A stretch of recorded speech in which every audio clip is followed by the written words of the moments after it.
नमस्कार, न्यूज 21 देख रहे हैं आप और मैं हूं आपके साथ अखिल। अब खबरें अन्य राज्यों से। महाराष्ट्र के उद्योग मंत्री उदय सामंत ने कहा कि मराठी भाषा को अभिजात वर्ग की गुणवत्ता घोषित किया गया है, हालांकि इसे अभी तक आधिकारिक रूप से अधिसूचित नहीं किया गया है। उन्होंने बताया कि आज दिल्ली में केंद्रीय मंत्री गजेंद्र सिंह शेखावत से मुलाकात की और इस मामले पर चर्चा की। मंत्री उदय सामंत ने बताया कि इस बैठक में केंद्रीय मंत्री शेखावत ने मराठी भाषा के अभिजात वर्ग की गुणवत्ता को अधिसूचित करने का आश्वासन दिया। अब यह अधिसूचना जल्द ही जारी कर दी जाएगी, जिससे मराठी भाषा को एक विशेष दर्जा मिलेगा और इसके सम्मान में महत्वपूर्ण कदम उठाए जाएंगे। महाराष्ट्र से धर्मेंद्र सिंह की रिपोर्ट। पंतप्रधान आदरणीय नरेंद्र भाषेचा दर्जा हा जाहीर केला होता।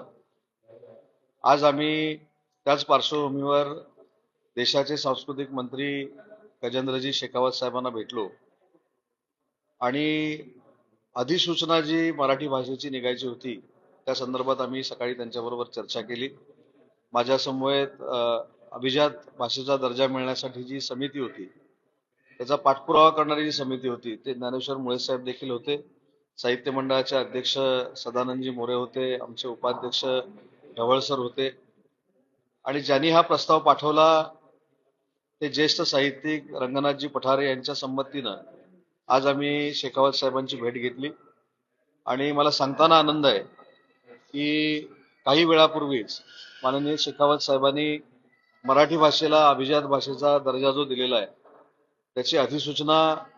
आमच्याकडे म्हणजे महाराष्ट्राच्या जनतेकडे सुपूर्द केलेली आहे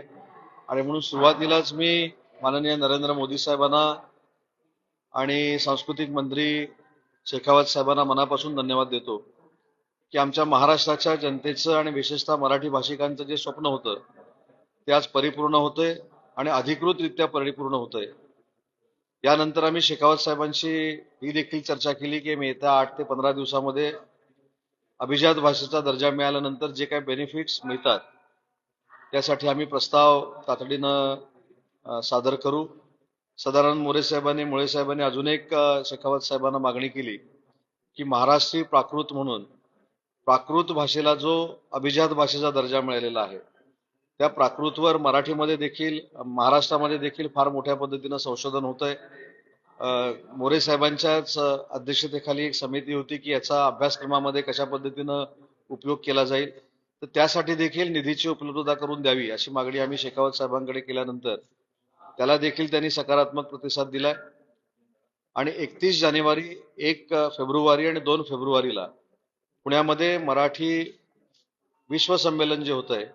त्याच्या उद्घाटनाला देखील यायचं मान्य सांस्कृतिक मंत्र्यांनी केलेलं आहे आणि म्हणून महाराष्ट्राच्या जनतेच्या वतीनं माननीय राज्याचे मुख्यमंत्री देवेंद्रजींच्या वतीनं, उपमुख्यमंत्री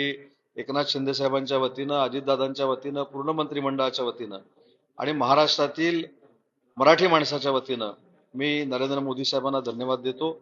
आणि शेखावत साहेबांना देखील धन्यवाद देतो। आणि ह्याच्यातला योगायोग असा आहे की 11 वर्षापूर्वी जो पहिला प्रस्ताव